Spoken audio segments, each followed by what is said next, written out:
secara detail tugas yang harus teman-teman kerjakan ya. Jadi mungkin seperti itu, dan mungkin kuliah kita virtual kita ini tidak akan terlalu intens ya. Mungkin separuh dari pertemuan kita ini mungkin hanya bisa kita lakukan secara virtual ya. Di luar itu saya mungkin kasih kesempatan ke teman-teman untuk menyelesaikan proyeknya ya, untuk menyelesaikan tugasnya ya. Jadi seperti itu saja pesan saya. Saya harap mungkin bisa diselesaikan dengan sangat maksimal. Jadi apapun hasilnya, apapun yang dikerjakan itu tetap teman-teman berusaha menyelesaikannya. Jangan sampai tidak diselesaikan, supaya teman-teman bisa mendapatkan nilai yang lebih maksimal ya.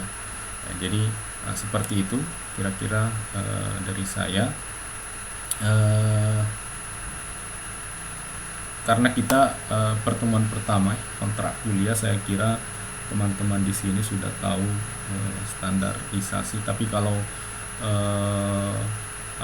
kelas ini memang saya buat secara khusus atau saya agak longgarkan saja karena mungkin ada beberapa di sini yang mengulang. Jadi mungkin seperti itu dari kebijakan yang saya bisa lakukan atau saya bisa kasih ke teman-teman. Intinya saya membuat teman-teman di sini bisa memperoleh nilai, saya bisa kasih peluang bisa memperoleh nilai yang lebih maksimal ya. Jadi saya kira dengan kebijakan tersebut insya Allah mungkin teman-teman di sini tidak ada yang merasa keberatan, dan mungkin harapan saya ya bisa teman-teman selesaikan supaya kemudian juga hasilnya itu bisa lebih maksimal, terutama mungkin teman-teman di sini yang sudah mau ancang-ancang buat tugas akhirnya ya. Jadi harapan saya sedemikian ya. Jadi seperti itu. Jadi mungkin pertemuan kita itu saya ulangi lagi, mungkin separuh dari pertemuan yang ada ya, mungkin 15 itu mungkin 6 kali kita bertemu secara virtual ini dengan pembahasan poin penting saja yang ada dalam semantik web ya. Jadi ada beberapa, salah satunya yang saya sebutkan tadi ya, tentang pembahasan berkaitan dengan MySQL ya, teknologi yang ada di dalamnya yang bisa jadi menjadi pengetahuan tambahan bagi kita semua ya. Sekilas tentang semantik web ini, saya sudah singgung juga tadi tentang beberapa tentang semantik web yang telah dianut atau yang telah dikembangkan oleh web-web saat ini. Memang bisa dikatakan sudah berbasis semantik web semua ya.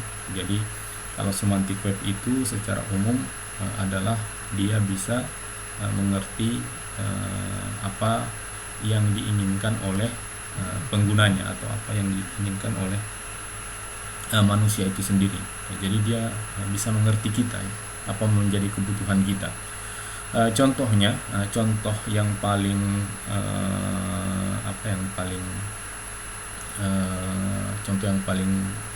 mungkin sering kita jumpai itu saat kita melakukan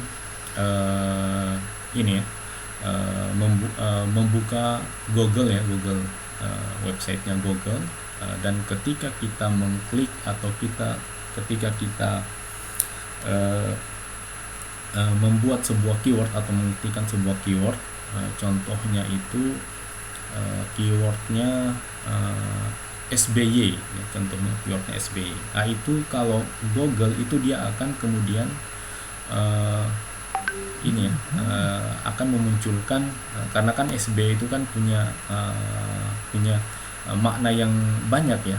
Jadi bisa jadi SBY itu adalah presiden yang ke-6 apa yang kelima ya. Jadi bisa jadi juga SBY itu adalah Surabaya, bisa jadi juga SBY itu adalah mungkin sebuah kota di salah satu negara di Jepang ya.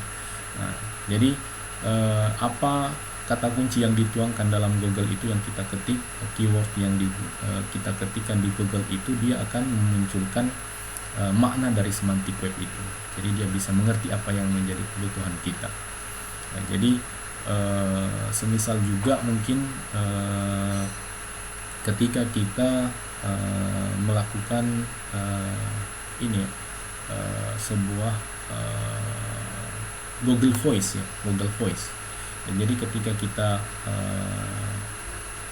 memberikan sebuah voice ke Google-nya, nah itu dia akan juga memberikan arahan yang sama ya. Jadi itu salah satu contoh-contoh dalam penerapan semantik web. Jadi di belakang itu, di belakang kecanggihan web saat ini, sebetulnya itu ada beberapa peranan penting yang memang ada di dalam hal tersebut ya. Seperti mungkin teman-teman sudah pernah belajar di web, pemrograman web 1 dan seterusnya, itu pastinya kita belajar tentang lapisan yang ada di dalam web, seperti itu ya. Jadi di web itu juga mempunyai lapisan atau layer. Di dalam semantik web itu atau di dalam web secara umum mempunyai layer ya. Jadi antara layer web secara umum dan semantik web itu berbeda.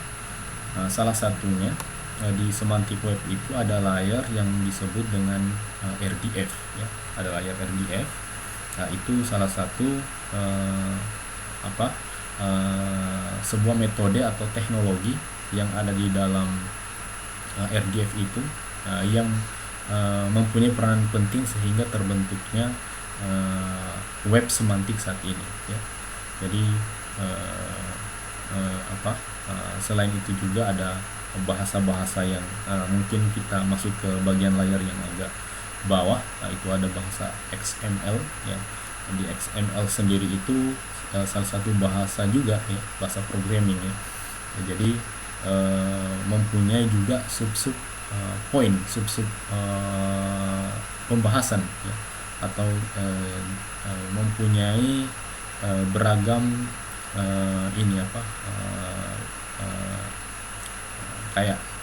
cabang dari XML itu tadi ya. Jadi kalau kita bahas juga XML itu memang agak panjang juga ya, jenis-jenis dari XML secara umum itu banyak sekali ya. Di situ XML juga salah satu teknologi yang menjadikan semantik web itu bisa berjalan saat ini ya, bisa berjalan saat ini ya. Jadi antara web yang satu dan web yang lainnya bisa saling saling berhubung. Itu salah satunya berkat kerja dari si XML itu. Ada lagi satu saya lupa. Jadi kita bisa membuka link dari link satu ini ke link yang lainnya itu kerjanya atau tugasnya dari XML itu tadi ya. Jadi salah satu fungsi dari XML itu menghubungkan beberapa bahkan berjuta-juta link web saat ini ya. Jadi antara web satu dan web yang lainnya bisa saling terhubung dengan adanya teknologi XML tadi ya. Jadi itu mungkin akan kita bahas lebih jauh juga di dalam pembahasan kita ke depannya ya. Jadi sekitar mungkin 6 kali pertemuan kita akan melakukan kelas online secara virtual. Nah, selebihnya mungkin kita lakukan pembelajaran melalui asinkronus, metode asinkronus. Walaupun saat ini di EMACA-nya belum ada ya kayaknya tersedia kelas semantik webnya. Jadi mungkin nanti coba dibuatkan. Nanti saya coba hubungi adminnya supaya dibuka kelas khusus untuk web semantik, supaya mungkin di situ juga saya bisa mengupload